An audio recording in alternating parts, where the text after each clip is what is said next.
Welcome to my kitchen, where today we're going to be talking about the season of Lent. And when we think of Lent, we might think of meatless dishes. So today I'm going to make a Bread-Strata. I'm going to make a shrimp salad. And finally, a calzone. All three dishes very easy to make and perfect for a Lenten supper. There's my stove going off, so let's get cooking.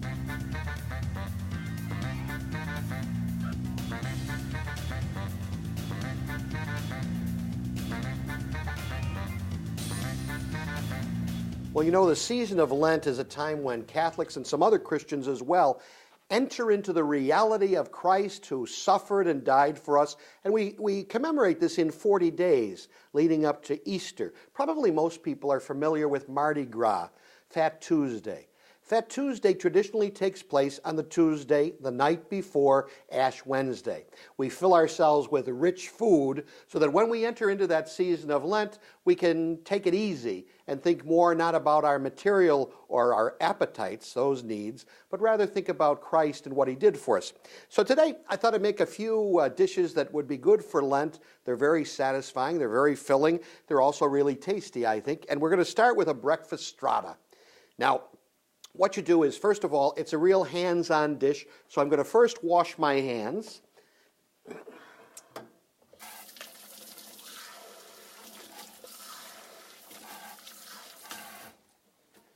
And we're going to take some good old white bread that you used to eat for lunch as a kid, you know, on your sandwiches.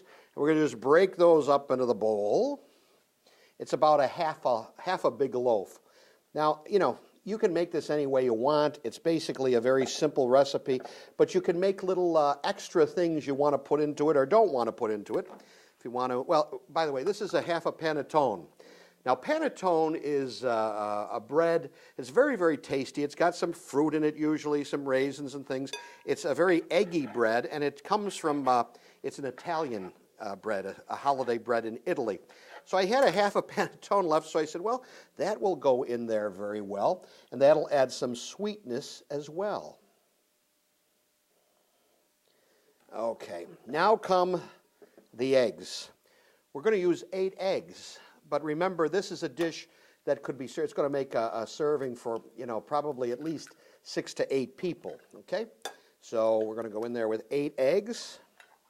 Some churches do not celebrate Lent, but the Catholic Church does. Some churches don't kind of have Advent. We were Roman Catholics and some other Catholics and some other Christians as well. We celebrate a period before Christmas that we call Advent, the preparation for the Christmas feast day, the coming of Christ's birth. In a similar way, we celebrate Lent for 40 days before we enter into special days, the most special days of the church year, culminating in Easter. As I said, we're going to really get our hands into this. Why 40 days of Lent? Why do we put ashes on our heads on Ash Wednesday? Why don't we eat meat on Fridays during Lent? You know, that's kind of an interesting one. Catholics used to not eat meat on Friday ever. But then it was changed just for the Lenten season. We don't eat meat on Friday. Now, that means if you wanted to keep the law, you could eat lobster, because it's not meat. But that wouldn't really be, that would be keeping the technical law, but it wouldn't be keeping the spirit of the law. The idea of fasting and not eating meat comes from the idea that meat was, at one point in the history of the world, at one point it was more or less reserved to those who were very, very wealthy. So not eating meat on Friday was a day to remind us that, you know, Jesus died for us on the cross on Good Friday, but also that we need to be in solidarity with the poor. This is pretty wet, so I'm going to add about a half a cup of milk to this mixture of the eggs and the bread and the panettone. Now, we do want it to be kind of wet. It's going to not dry out, but it's going to, some of the moisture will evaporate when we go through the baking process. I'm going to use just maybe 3 tablespoons of powdered sugar just to give a little bit of sweetness. Now, if you didn't have the panettone, you might want to put a little bit more in. And we got that all mixed up. Okay, now let me see what else we've got here. I'm going to wash again. And A little bit of salt. Now this is a dish that if you wanted to, if you were using meat in it, you could put cooked sausage or cooked bacon or sliced ham or something. But again, we're making this a meatless dish today. And then we've got a little bit of cinnamon, maybe about, I like cinnamon, maybe a tablespoon or so. We're going to put in a little bit of fresh nutmeg that I'm going to grate in. This will probably amount to maybe, I don't know, half a teaspoon. You don't use a lot of it because a little nutmeg goes a long way. And we're also going to put in about a tablespoon or so of vanilla. Now you could use like an almond extract perhaps if you like. And then we're going to mix that up again. But first, before I get my hands back in this, I'm going to take a glass casserole dish and I'm going to butter that. And this is something you could do, some people think it's better if you do it the night before and let it sit overnight. You don't have to.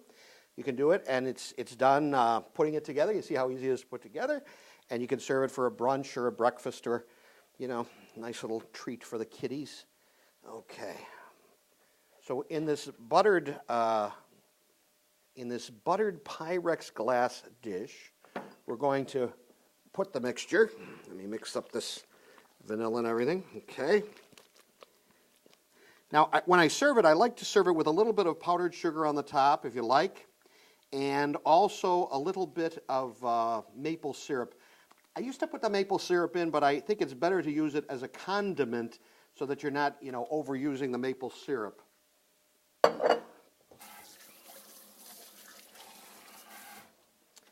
So why do we put ashes on our head on Ash Wednesday, the day that Lent begins? And where do those come from? Well, the previous year we celebrated Palm Sunday. Sprinkle a little cheese on top of here.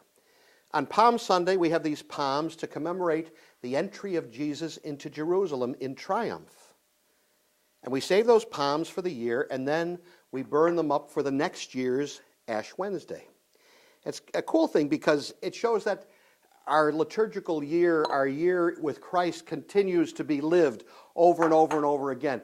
We Catholics, we don't think we're reenacting something. We think instead that this is really happening. It's like God is outside of time. He is infinite. And so these events happen over and over again. And so while there is one baptism, one Lord, one faith, one Father of us all, it's new to us. Not new to God. It's new to us. As we grow in faith, we have more revelations. You know, the church teaches there's not going to be any more divine revelation until Jesus returns again. But it's the way we look at what has already been revealed.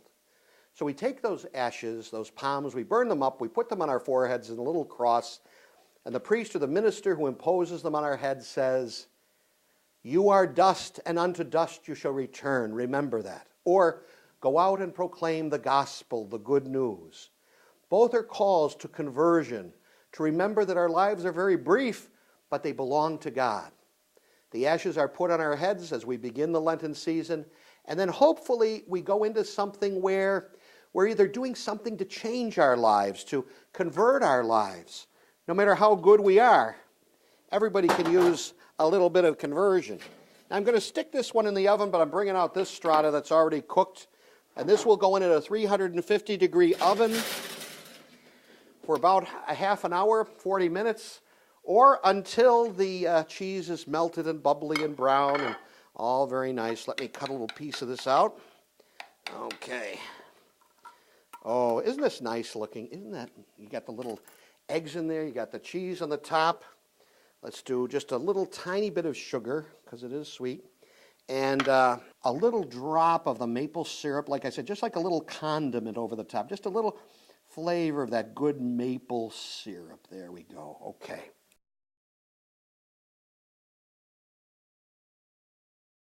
If you don't mind, I'll try it for you, okay? There we go.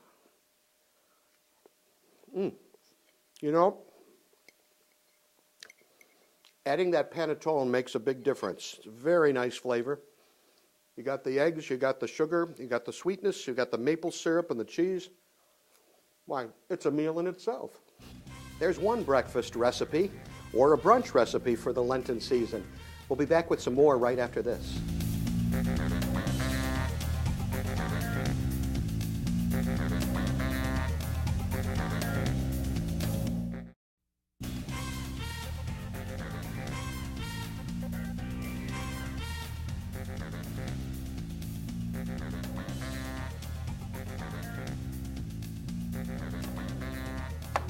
Hey, welcome back to our Daily Bread. I'm Father Paul Seil. We're talking about the season of Lent as it is commemorated in the Catholic Church, and we're making some meatless dishes. That's because during Lent, we're called to kind of change our lives, perhaps give something up. When I was a kid, you used to always, what are you giving up for Lent? What are you giving up for Lent?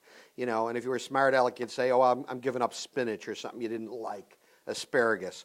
I still give up M&Ms for Lent, although I don't eat that many M&Ms anymore anyway, but it's just something to remind me that, you should be doing something to change your routine, not for the sake of changing routine, but really for the sake of changing our inner self, our spirit. Now, let's see, I'm messing this up a little bit. First of all, I put too much mustard, and that thing's beeping too. Okay, that's going. Okay, everything's cooking at once.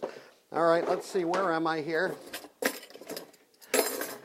Okay, I'm going to want about a tablespoon of Dijon mustard for this shrimp salad that I'm making. Now, shrimp salad, years ago, shrimp was always a very special occasion dish. I'm going to put in a little Dijon mustard, a little white wine or white balsamic vinegar,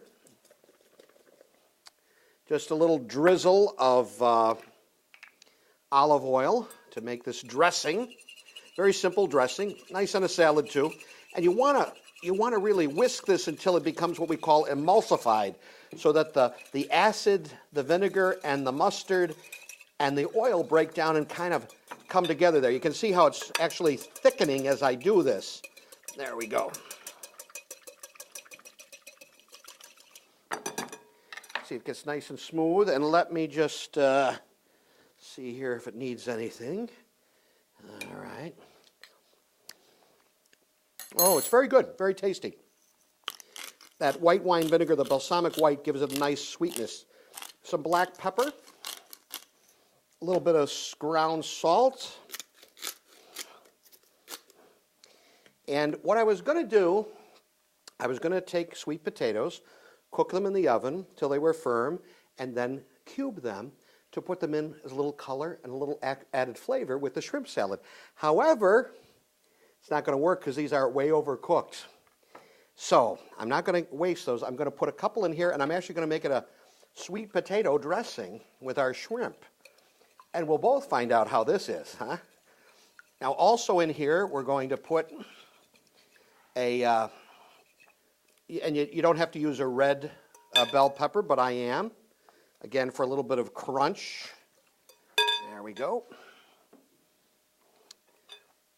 A little bit of celery, a couple of some thin slices from a few stalks. A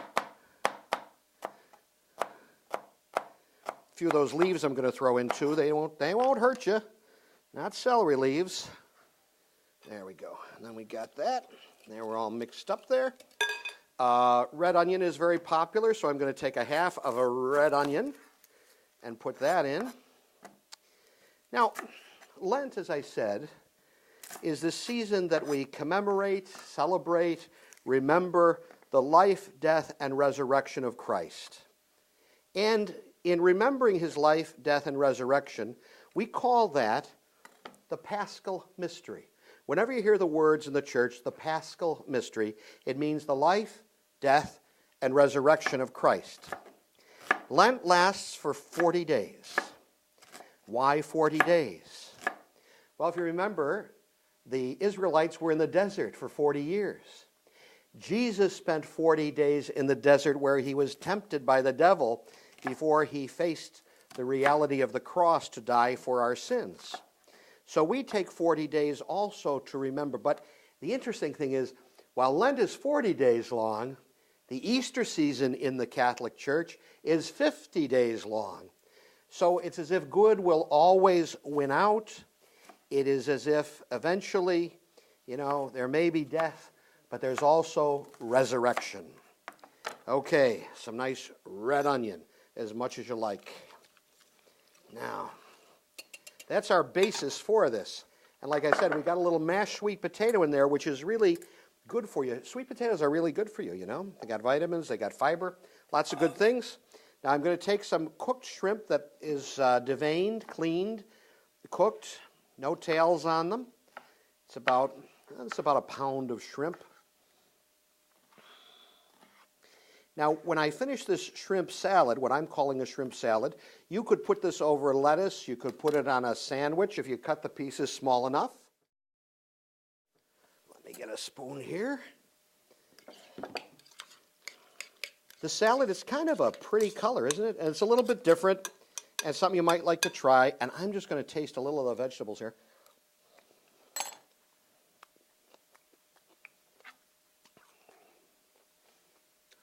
It's nice to have the crunch of that celery and the crunch of the red peppers. The only thing I might do a little bit differently, I would maybe cut down on the amount of the white vinegar and maybe use a vinegar that's a little less sweet, because I do find this myself a little bit too sweet. You know, we don't usually think of just eating parsley, but we're going to put some parsley in here. So through the 40 days of Lent, we remember the suffering of the Israelites in slavery in Egypt. In 40 days of Lent, we remember the passion of Christ and his time in the desert where he was tempted by the evil one. And we recognize that we share in his divinity. We do. We share in the beauty of Christ's divinity because he shared so fully in our humanity. Lent is a time to recognize we're all human beings. We all make mistakes, we all sin, but we also have redemption and forgiveness. And we believe, who are Christians, that that is through Jesus Christ the Lord. Hey, there's our shrimp salad with sweet potato dressing on the spur of the moment, plus little crunchy things in there. I hope you enjoyed that. And we're going to be back with one more recipe for Lent right after this. Don't go away.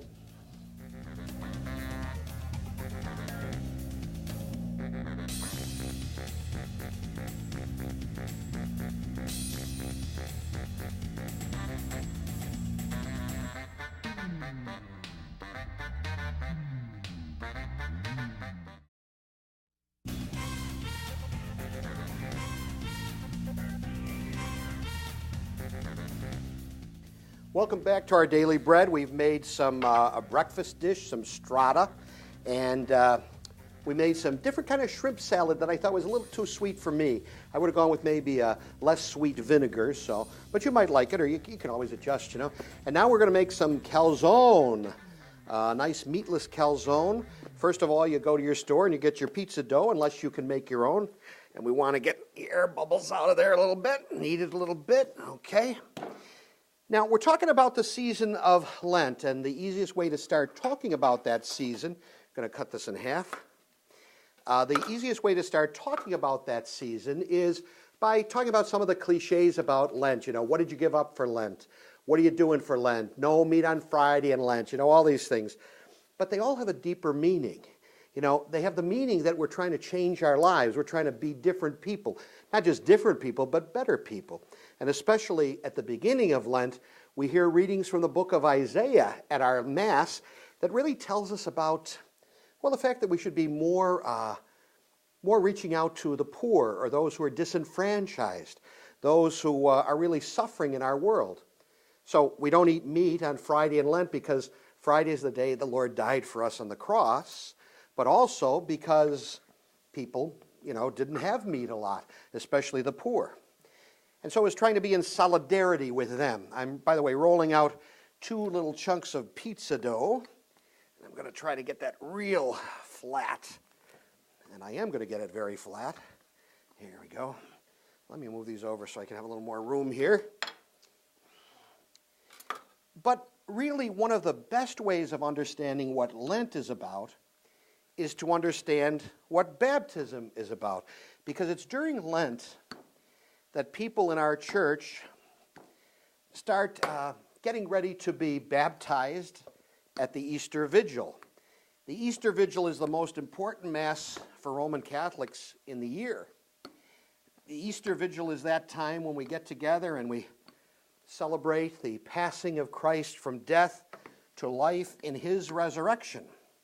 And that's also the night that we welcome new members into the church with the sacraments of initiation that we call baptism and confirmation and, of course, Holy Eucharist. So during these days of Lent, during the Lenten season, we're preparing these people for that life with God, you know? Now, let's see. So we're going to take some ricotta cheese. Now, I wash my hands often, so just so you know that. And, hands are, yeah, they get dirty, but you can clean them. So I know some people get fussy about that, and I'm sorry, but I'm just a hands-on kind of a person. So we've got some ricotta, some mozzarella. We've got a little spinach that has been washed and dried. You got to dry it. You don't want a real wet calzone. Oop. I'm going to have to use a spoon for this. I do admit to that. Okay. I love olives in my calzone. If you don't, that's fine. And again, this can be made with meat if you're not doing it for a Lenten fast. I'm going to put some little glue around here. Now, it's not glue, obviously. It's a whisked egg with a little bit of water whisked into it. Now, let me kind of double this over here, this up here.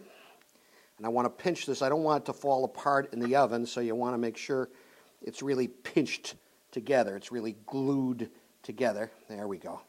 All right. Now, let me see if I can get this on this pan here. That'll be a good thing. All right. Did I put any seasonings on that, guys? Did I put any Italian seasonings in here? I don't think I did. I'll put a little on the top. You know what? I'll put a little brush of eggs on the top, too. And then I will put a little bit of salt on the top. That'll be good. And I think that's it. A little basil inside. I should have put the spices inside, but that's okay, because I've got some in the oven that are already done. You're going to put that in the oven at about 350 degrees until your calzone are nice and brown. And here we go. All right. Oh, that one broke a little bit, but that's going to be okay. It'll still be good to eat. Now, when does Lent end? Lent ends at the Holy Thursday Mass of the Lord's Supper. And when Lent ends, we begin what we call the Sacred Triduum. These are the most important days of the Catholic Church year. It's the time when we celebrate the Lord's Supper at Holy Thursday, the death of the Lord, Good Friday, the empty tomb, which will come at the Easter Vigil. But before that, in the morning of Holy Saturday, it's the time when the Church mourns our dead Christ. And then when the sun goes down, we light up a big fire, we light the Easter candle, we have the new water, we baptize the new members of the church, and so Lent is over, and let the rejoicing begin. And one of the best things about Buffalo, I think, is that once Easter Sunday comes, the next day is a day we call Dingus Day. It's not a church day. It's a Polish-American ethnic feast, and it is one of the best times ever. And that's really what should be happening during Easter week. We should be celebrating all of those Easter days when Christ was raised, when Lent is over, and when life continues because he is raised from the dead. One of my favorite quotations from the Easter Vigil, there's a prayer called the Exultet. And in that prayer it has the words, "What good would life have been for us had Christ not come as our Redeemer?" We're thankful for Christ saving us. We're thankful for the food that we receive and that we share. We're thankful for Lent, but we're especially thankful for Easter and the resurrection to new life. So until next time, try some of these recipes. Write to us if you'd like. Throw a little basil on there. You might want to have a little bit of tomato sauce, like a spaghetti sauce, to dip with this. So you see our calzone. It's good. Oh, it's good. Our calzone is good. It's simple. And you can do it too. Thanks for joining us on Our Daily Bread. Until next time, may God bless you with peace.